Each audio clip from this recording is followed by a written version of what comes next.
যে ধরনের স্লোগান দেয়া হয়েছে, রাষ্ট্রবিরোধী স্লোগান, মুক্তিযুদ্ধের মাধ্যমে ৩০ লক্ষ শহীদের রক্তের বিনিময়ে এই দেশ স্বাধীনতা অর্জন করেছে, সেই দেশে রাজাকারের পক্ষে স্লোগান দেওয়া এটি রাষ্ট্রবিরোধী স্লোগান। এটি সরকার বিরোধী নয়, এটি রাষ্ট্রবিরোধী স্লোগান। এবং একই সাথে সেখানে সরকার বিরোধী, প্রধানমন্ত্রী বিরোধী স্লোগান দেওয়া হয়েছে।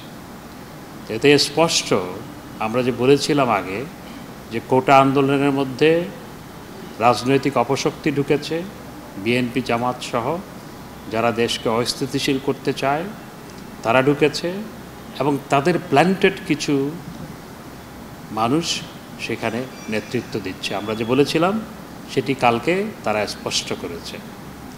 এটি আসলে কালকের স্লোগান এবং কালকের যেই সমস্ত উদ্ধত্তপূর্ণ স্লোগান এবং বক্তব্য, এতে প্রমাণিত হয় এটি কোটা বিরোধী আন্দোলন নয়, এটি রাষ্ট্রবিরোধী, সরকার বিরোধী আন্দোলনের রূপ দেওয়ার জন্য চেষ্টা করা হচ্ছে এবং কোমলমতি শিক্ষার্থীদের সেন্টিমেন্টকে ব্যবহার করা হচ্ছে। কিছু নেতৃবৃন্দ এবং বাইরে থেকে বিএনপি জামাত সহ অন্যরা সেখানে ইন্ধন দিচ্ছে। সরকার স্পষ্ট করে বলেছে, আদালতে বিচারাধীন কোনো বিষয় সরকার সিদ্ধান্ত দিতে পারে না, এবং আদালতে এটি নিষ্পত্তি হওয়ার পর আদালত যেভাবে নিষ্পত্তি করবে সরকারকে সেইভাবে আদালতের নির্দেশনা অনুযায়ী কাজ করতে হবে। এটি স্পষ্ট, যারা সংবিধান জানে, আইন জানে, দেশের আইন কানুন জানে, আপনারা সবাই এটি জানেন, এটি স্পষ্ট। এরপরও এই ধরনের স্লোগান দেওয়া এবং আন্দোলন করা, এবং কালকের স্লোগান, কালকের বক্তব্য একেবারে দিবালোকের মতো স্পষ্ট করে দিয়েছে এটির মধ্যে যে রাজনীতি ঢুকেছে এবং রাজনৈতিক অপশক্তির প্ল্যান্টেড কিছু ব্যক্তিবিশেষ সেখানে যে নেতৃত্ব দিচ্ছে, ইন্ধন দিচ্ছে, এটি গতকাল স্পষ্ট হয়েছে। আমরা দেশকে কখনো অস্থিতিশীল করতে দিব না। আমাদের সরকার অনেক শক্তিশালী সরকার। আমরা কোনো রাজনৈতিক অপশক্তিকে, কোমলমতি শিক্ষার্থীদের সেন্টিমেন্ট নিয়ে খেলা করে দেশকে অস্থিতিশীল করতে দিব না। আমরা আমাদের ফরেন অফিস কনসালটেশনের সময় যে বিষয়গুলো গুরুত্ব সহকারে আলোচনা করেছিলাম, সেগুলো আজকে আবার আমরা আলোচনা করেছি। বিশেষ করে সৌদি আরবে যে সমস্ত বাংলাদেশি ব্যবসা বাণিজ্য করে, তাদের অনেকের ব্যবসা বাণিজ্য সেখানে তাদের নামে রেজিস্টার্ড না, তাদের ব্যবসা করতে হয় সৌদি কোনো লোকাল রেসিডেন্ট বা সিটিজেনের নামে, সেই জন্য সিটিজেনের নামেই করতে হয়। তো তারা যাতে বাংলাদেশিদেরকে একটি বিশেষ সুযোগ দেয় তাদের ব্যবসা বাণিজ্যগুলো সেখানে রেজিস্টার্ড করার, সেটি আমরা এফওসির সঙ্গে আলোচনা করেছি, আজকেও আলোচনা করেছি।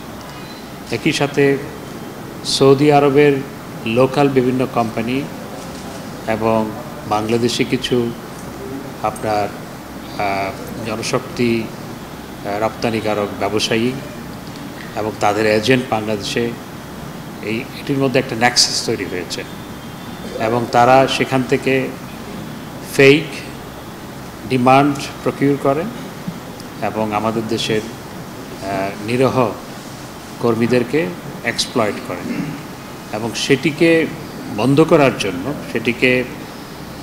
এটি যাতে না হয় সেজন্যে আমরা আলোচনা করেছিলাম যাতে করে সৌদি আরব, এবং সেটি আসলে আমাদেরও প্রস্তাব ছিল, সৌদি আরবেরও প্রস্তাব ছিল, যৌথ প্রস্তাব ছিল যে একটি টাস্কফোর্স গঠন করা, বাংলাদেশ এবং সৌদি আরব মিলিয়ে এরকম যারা করছে তাদেরকে আইডেন্টিফাই করা এবং তাদেরকে আইনের আওতায় আনা।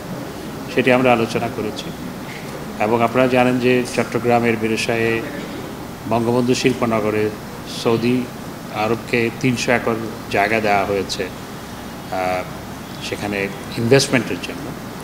তো সেটি আমরা আলোচনা করেছি, সেটি যাতে তাড়াতাড়ি হয় এবং সেখানে যে সমস্যাগুলো আছে সেগুলো যাতে দ্রুত দূরীভূত হয় সেটি নিয়ে আমরা আলোচনা করেছি।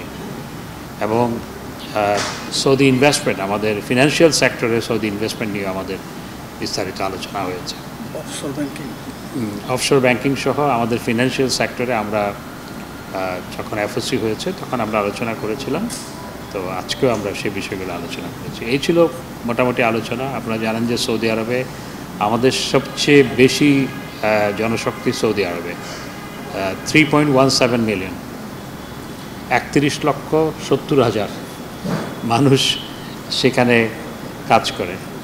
তো কিন্তু রেমিটেন্স পাঠানোর ক্ষেত্রে দেখা যায় সৌদি আরব যেখানে 1 নম্বরে থাকার কথা ছিল তা নয়, সৌদি আরব 2-3 নম্বরে। কারণ এই যে নিজেদের নামে ব্যবসা বাণিজ্য রেজিস্টার্ড না, সেটা একটি বড় কারণ। তো এবং অনেক লোক এখান থেকে গিয়ে ওই দালালদের খপ্পরে পড়ে সেখানে গিয়ে বেকার হয়ে যায়, এটিও আরেকটা কারণ। তো এগুলো নিয়ে আমরা বিস্তারিত আলোচনা করেছি। আমাদের এই ছিল আলোচনা।